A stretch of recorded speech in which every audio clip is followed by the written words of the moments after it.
Allt sem tengist íþróttum. Sportþátturinn mánudagskvöld á Suðurland FM. Mikið rétt, sportþátturinn með ykkur hérna á þessu þriðjudagskvöldi að þessu sinni. Venjulega erum við hérna á mánudagskvöldum það sem að var páskaveisla, þá erum við núna hérna á þriðjudagskvöldi. En já, nú erum við komin yfir í karate og það er nú heldur betur mikið að vera alltaf í karate þessa dagana, búið að vera mikið mót og fleira og já, það eru meira annars stórmeistarar á leiðinni til landsins eða flotti þjálfarar og línun er komin nú María Helga Guðmundsdóttir, þjálfari hjá karatefélaginu Þórshamri. Heil og sæl. Sæl og blessaður. Hvernig hefur það? Bara príðið sko. Þú ert ekki búin að fara yfir að páskaeggja áti? Nei.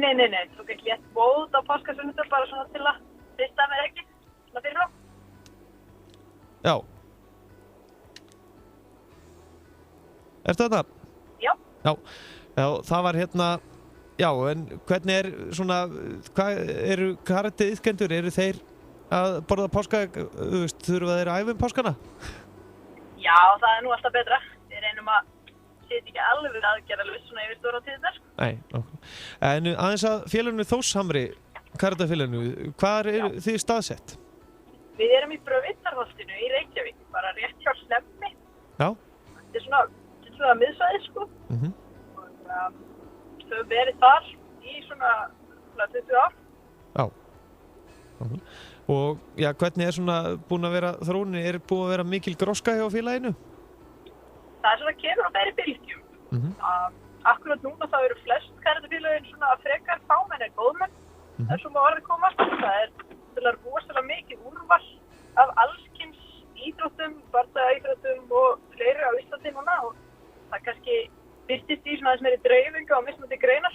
Já. Sem er bara eðlilegt, en það er alltaf það er alltaf bylgjur í öllu. Já.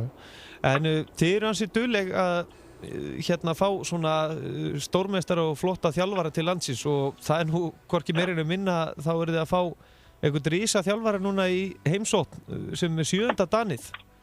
Já, við erum sett ásamt að karatedeild Breiðabliks og karatefélagi Akraness með svona lítið samband fyrir okkar karatestíl sem heitir Shotokan Karatesamband Íslands.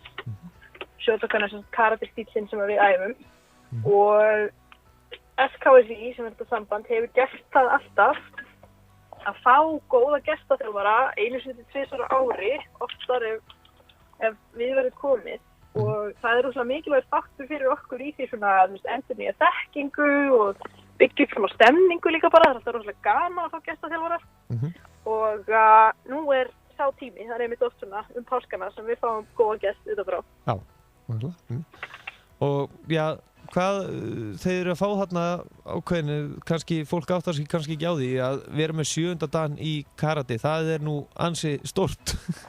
Já, það er ansi stórt. Richard Amos sensei sem er þessi þjálfari sem er að koma utan, hann er bara með þeim fremstu á sínu sviði í dag. Hann er sko fyrirverandi breskur landsliðsmaður frá því den tíð og var svo einn þeirra allra fyrstu að Vesturlandabúa til að fara til Japans og fara í gegnum þjálfaranám á vegum JKA sem er japanska karatesambandi og hann bjóð þarna í 2 ár og gerði bara ekki annað en að iðka karate og kenna og æfa og kenna og æfa meira og líkur þessu þjálfaranámi og flytur síðan aftur til Vesturlanda og hefur verið í Bretlandi og í Bandaríkjunum síðan og hefur verið að miðla af sinni þekkingu og bæta við hana síðan.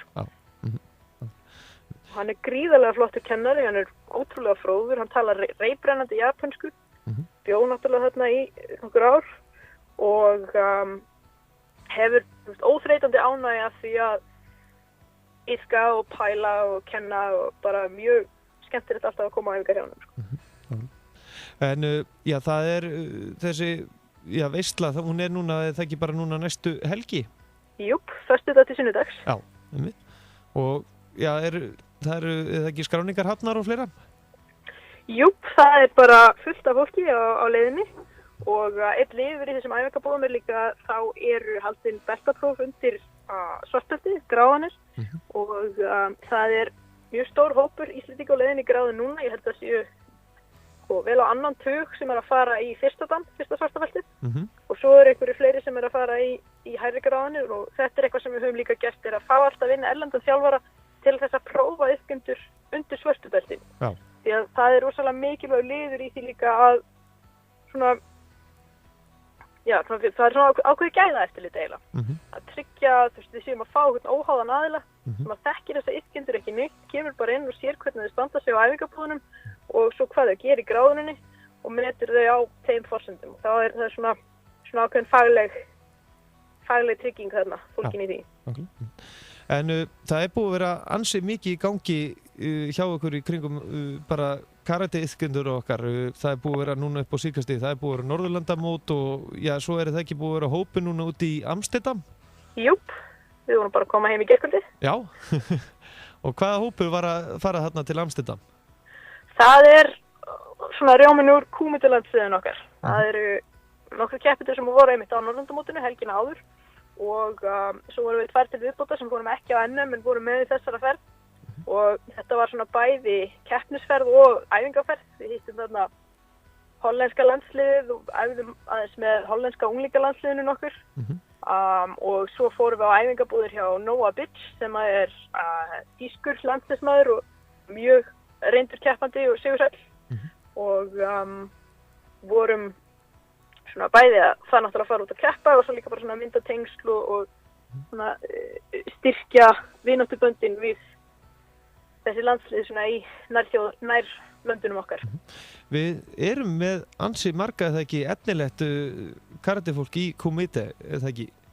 Jú, við erum með mjög efnilegt ungt fólk í Kumite akkurat núna og í báðum greinum í rauninni en svo við höldum okkur við Kumite landsliði þá þarna nokkri krakkar sem á mikilli uppleið. Við áttum til dæmis 2 keppendur í úrslitum á Norðurlandamótinu og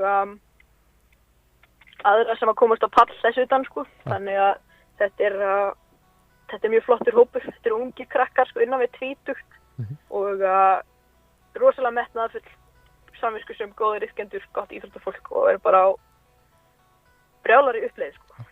En það er ansi erfitt, nú karate miklu stærri íþrótt en kannski við Íslendingar áttum okkur á.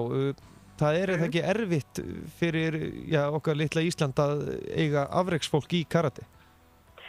Já, það kostar talsvert mikla vinnu að verða afreksmaður í karate. Þetta er stór grein og hún er vinsæl heim allan. Þetta er náttúrulega svona fyrsta bardaíþróttin sem að flestir heyra nefnd á nafn. Það þú veist, þegar maður krakkið var alltaf, þessi kann karate. Hvort sem að það var karate eða taekwondo eða hvað svo sem verður svona þessi standardíþrótt. Karate Kid bíómyndirnar eiga að byggla sinn þátt í því, sko. En svo spila líka inn í að nú karate verður ólympíugrein. Karate verður á ólympíuleikunum 2020 og þá eiga rosalega margir þarna tækifæri til að komast á ólympíuleika og það eru margar þjóðir sem eru með virkilega sterk landslið og leggja mikið fjármagn og metnað í að byggja upp sitt karatestarf. Þannig að það er alveg full samkeppni í gangi þar. En það er allt hægt. Umgjörðin til að iðka karate er að mörgu leyti mjög góð á Íslandi og það er góð aðstaða hérna og það er fyrir allavega klúbbana sem eru á höfuðborgarsvæðinu þá er tiltölulega auðvelt að komast á milli og vera að kíkja í heimsókn í önnur félög og fá svona aðra vinkla í æfingarnar sko. Og það er mikill metnaður líka hjá karatesambandinu í að styrkja tengslinn við félögin út á landsbyggðinni. Það er að fara út á land með mót og svo einhverju þjálfara líka verið svona skjótast í heimsóknir á milli sko. Þannig að það er allt hægt ef viljinni fyrir hendi. Það sjá bara fótboltann. Já, nákvæmlega. En svona í lokinni slepptir. Ég glemdi náttúrulega að spyrja því, þú sjálf þú búin að vera lengi í viðlóðin karate? Ég dett inn á mína fyrstu æfingu 1999, þannig að þetta er að verða 18 ár. Já. Og hvað ertu komin langt í sportinu? Það er langt og ekki langt, bara líður nú alltaf eins og byrjenda sko. Það eru 3 ár síðan ég tók annátan sem var annars svartafeltið og ég hef verið svona af og á í keppnis og afreksstarfi. Ég var í unglingalandsliðinu á sínu tíma sko og síðan búin að vera aftur í landsliðinu undanfarin ár. Ég tók mér svolítið hlé og meðan ég var í háskólanámi En þetta er líka bæði svona keppnisíþrótt og hvað sem maður leggur svona þess konar metnað í og svo er þetta líka bara eitthvað hluti af lífinu. Ég held ég verði áfram í karate löngu eftir ég hægt að fara á einhver mót og svona sko. Þetta er mikið fjölskyldusport, þetta er svona ekta íþrótt sem að menn geta mætt saman öll fjölskyldan, eða ekki? Algjörlega, við vorum með fjölskylduæfingar á tímabili í Þórshamri og þá voru stundum 3 ættliðir að æfa saman sko. Ég man eftir að hafa æft með sko ömmu og 2 dætrum hennar og 2 barnabörnum og það er bara ótrúlega gaman að vera í íþróttar sem að það geta ekkert allir tekið þátt á sínum forsendum. Elsti maður sem ég sé fara í svartbeltisgráðun var 70. Já. Já. Maður er aldrei of seinn. Nei. Það svitnaði enginn jafn mikið í gráðuninu og hann. Nei, nákvæmlega. Það var á æfingum allt lagt í sölurnar. María Helga Guðmundsdóttir, þakka kærlega fyrir að gefa okkur tíma og bara gaman að fylgjast með fyrir áhugasama að þá er náttúrulega karate á Íslandi hægt að kynna sér allt hvar æfingar og fleira eru hjá félagunum og svo náttúrulega næsta haust er þá ekki bara mælt með því að alla fjölskyldurna kíkja saman í Þórshamri hérna í Brautarholti. Heldur betur, við velkomin. Já, bara bestu þakki, gangi ykkur vel. Takk hérlega. Takk fyrir. Bless. Já, það eru heldur betur spennandi æfingabúður þessa helgi með Richard Amos en hann er með 7. dan og þetta er ekki lítið dagskrá. Þið getið séð þetta inn á meðal annars Karate á Íslandi, Facebook síðuna og gott betur en það. En við ætlum að skipta núna yfir. Það er tíðindi í Meistardeild Evrópu, staðan í leik Real Madrid og Bayern München er orðin 2-2 í framlengingu.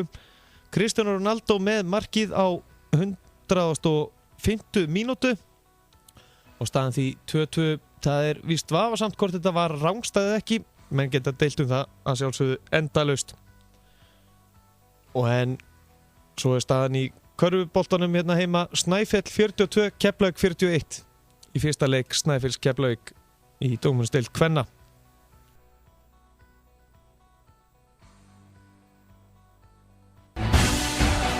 Sportþátturinn Mánudagskvöld með Gesti Einarsinni frá Hæli.